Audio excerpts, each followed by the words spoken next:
인천시를 상대로 한 시정 질문에서 아파트 분양가 문제가 도마 위에 올랐습니다.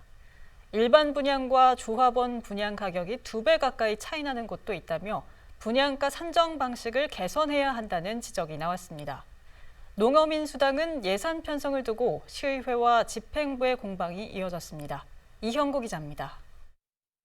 재개발 사업의 분양가는 보통 조합원들의 권리 보호와 재정 착률을 높이기 위해 일반 분양보다 저렴합니다. 그런데 금액 차이가 과도하다는 지적이 나옵니다.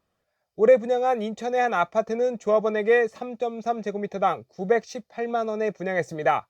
반면 일반 분양가는 1,652만 원으로 약 1.8배인 734만 원이 더 비쌉니다.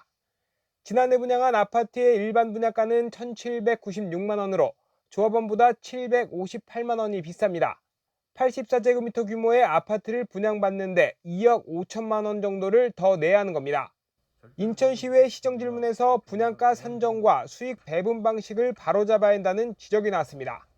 지금 예를 들어서 시장님, 뭐 하이도시구역 같은 경우 지금 이번에 분양한 게 한 1,800만 원 정도 분양을 했습니다. 네. 아파트 평당 2천만 원에 호가한다고 해서 1,800까지 분양을 했어요.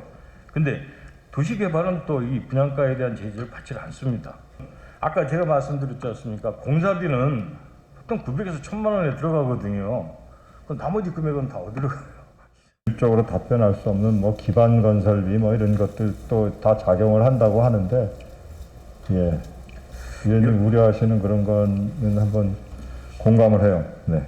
악용의 소지가 있는 분야는 어디가 있는지 한번 이런 것들을 제가 이제 관련자들한테 한번 아주 세밀하게 의원님 고민하신 정도까지 한번 이 얘기를 들어보고.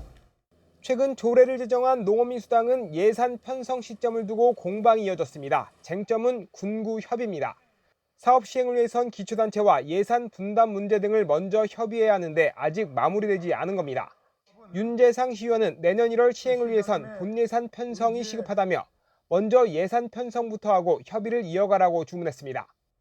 시장님께서 이번 본예산을 편성한 이후에 시장님이 강력하게 부서장이나 과장께 지시를 하면 충분히 해낼 수 있는 일입니다. 박 시장은 규정을 어기는 건 불가능하다면서도 원칙대로 추진해도 늦지 않을 것이라고 강조했습니다.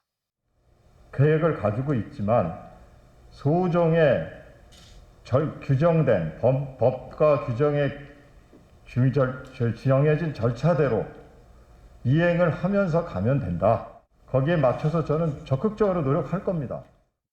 농어민수당은 전국 77개 지자체가 시행 중입니다. 인천에서 시행될 경우 12만 명이 혜택을 볼 것으로 예상됩니다. BTV 뉴스 이형구입니다.